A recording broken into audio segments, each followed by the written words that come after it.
On April 1st, 2009, I was diagnosed with stage 3 colon rectal cancer.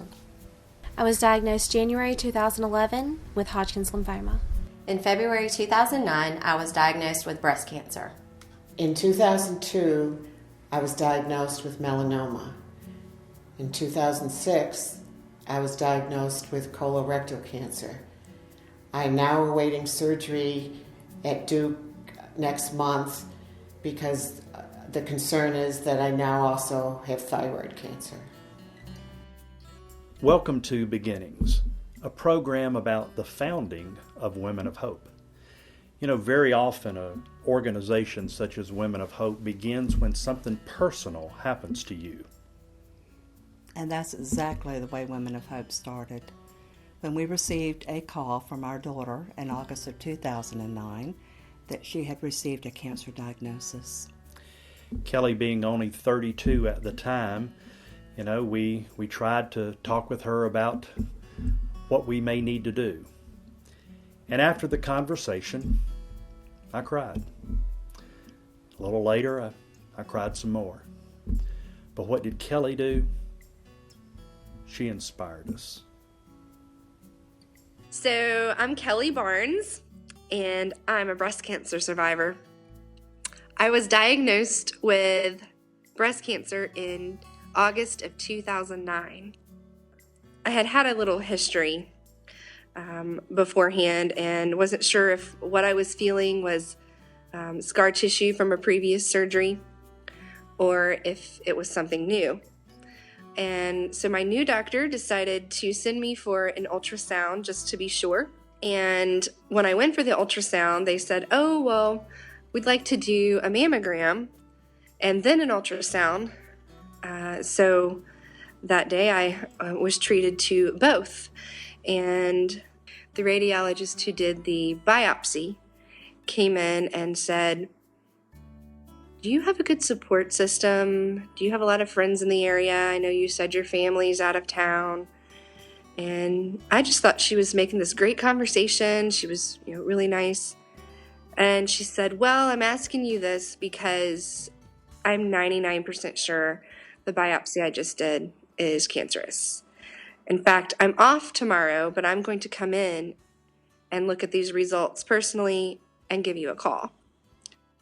Which she did, and she called and said, yes, it is cancer. So I was like, okay, what do we do now? You never want to call and tell somebody you have cancer. And I almost think it was harder for them to deal with than for me. I wasn't there, so I couldn't physically see their reaction. I had to do it over the phone. But I know after talking with Miss Dawn, a very good friend and lady who works for them, she said they hung up the phone and just cried. And that breaks my heart. The last thing I want to do is to hurt my parents. And that's a kind of hurt you have no control over. And so Mom flew down. We talked to doctors here in Atlanta. And then I flew up to Wilmington and met Dr. Bebb and Dr. Kays. And it was just very clear that I needed to do my surgery there in Wilmington.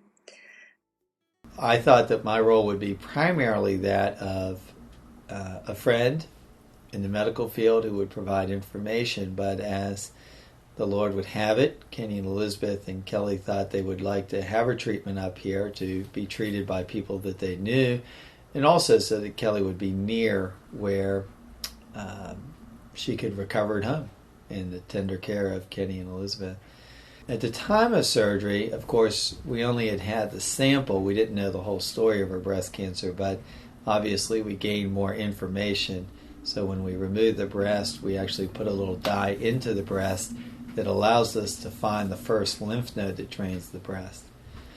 Sadly enough, and I really felt the pain even in the operating room, knowing Kenny and Elizabeth and how much they're special people and they love their daughter so much. Not information I wanted to share, but knew it was going to have to be shared. the lymph node did have cancer in it, but the Lord was gracious to her, and Kelly was patient and went through the various hoops and steps that she needed to and recovered quite well. I stayed an extra day in the hospital because of the pain and was a little nervous about going home. The hospital bed was pretty helpful, being able to raise you up and lay you down. When I got home, Mom and Dad had to help me do everything. I couldn't go to the bathroom by myself. I couldn't sit up in bed by myself. I couldn't lay down by myself. I couldn't walk by myself. I was totally dependent on them, and they were always there. I never cried about the cancer, and I know people must find that really hard to believe. I just wanted it to be fixed. I just wanted it to be better. The time that I cried was when they brought me back to Atlanta, and it was the day that they were leaving, and I still couldn't get out of bed by myself, and I got mad. And I remember Daddy coming in, and he said, "It's about time you cried." And again, I wasn't crying because I had cancer. I was crying because I was in pain. They were leaving, and I knew it would upset them to leave me, and I was mad, and I couldn't get up. I was frustrated. Sometimes you just have to muster up the strength and the courage. And once you do it and you realize you can do it, you say the same thing next time. I've done this, I can do it again. And that's what I did. I figured out a way to make it happen. And it got easier. Even today, when something is difficult, I say, look where you've come. Look where you were and look where you are now. You can do this. I think that I was certainly encouraged by Kelly. Kelly is somebody who receives such information as from the Lord. She certainly had her moments of sadness. They weren't. She doesn't wear them on her shoulder or on her sleeve. They're more internal and private, I believe. But she was very sturdy, very strong through the treatment. Little did we know that she would be engaged one day and have many other exciting things to look forward to in life, but that's part of the joy of helping people to live long and productive lives. And I think she does so for the Lord, which is that which gives it eternal reward. A support group is vital to a cancer patient to make that cancer journey. And hopefully that's what we were to her. We just learned so much. We learned what wasn't there. We felt like in the founding of Women of Hope that we needed to try to be there for that survivor and for that caregiver, to try to help them in education, to try to help them in financial support. But as Elizabeth says so often to a survivor, you're really scared of what you don't know. So education is so vital and so powerful. After my cancer diagnosis, I felt very alone. I was desperately needing some type of support system. I had asked my doctors if there was anything in New Hanover County. I had been online. I had, done everything that I knew possibly to do, and there was just absolutely nothing out there for colon rectal. I fortunately ran into someone who invited me to a Celebrate Hope luncheon with Women of Hope. And when I attended that meeting, I felt deep down in my heart that that was something that I was really missing, and that would be just totally kind of a piece of my heart that needed to be healed. I attended the meeting, and I have met such wonderful and strong women, and it's become such a part of my life that I am now the director in New Hanover County of the support group meetings. My relationship with Women of Hope has been such a huge support that I wanted to give back. So that's why I volunteered to be support coordinator for the Pinter and Duplin area, so that I can give other women the same support that Women of Hope has been giving me for the past 4 years. They've made a huge difference in my life as far as support groups, the healing and pampering sessions, and just events, and having a camaraderie of a circle of friends and fellow survivors that have gone through the same battle that I've gone through. When I found Woman of Hope, I was very glad to find out that it's for women of all types of cancer that can come here and get the support. And especially now, since I am being diagnosed now with the possibility of also having a thyroid cancer. I'm very glad that I have the support group from the Woman of Hope that I can depend on for the support that's needed through all of this.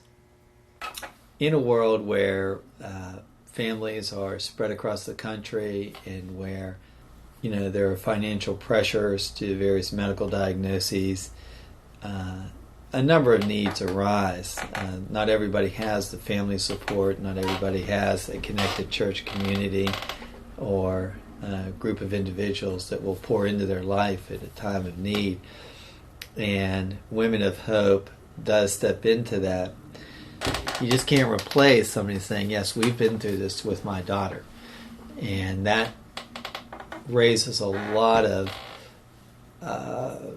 credulity for people, because you'd rather have breast cancer yourself. You'd rather die yourself than see your daughter go through breast cancer.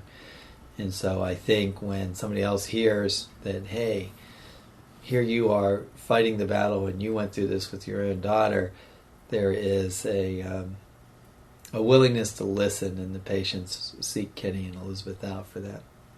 It's Kenny's and my hope that as parents and as fellow community residents here, that we hope that we have inspired you to make a difference in the community. That now that you know a little bit more about Women of Hope and our story of why we founded this organization, because of the inspiration of our daughter, that you're going to be inspired to provide hope. Hope is a great inspiration. And you can certainly support Women of Hope through your prayers, through your volunteerism, and certainly through your financial support. We are thankful that Kelly is in remission. We are thankful we still have her. She truly has been an inspiration to our lives. I was talking with her the other day on the telephone and made a comment that even as a child, she always made the best of circumstances. We are parents that, if there was correction that needed to be done, if we had to stand her in the corner, she found someone to talk to in the corner.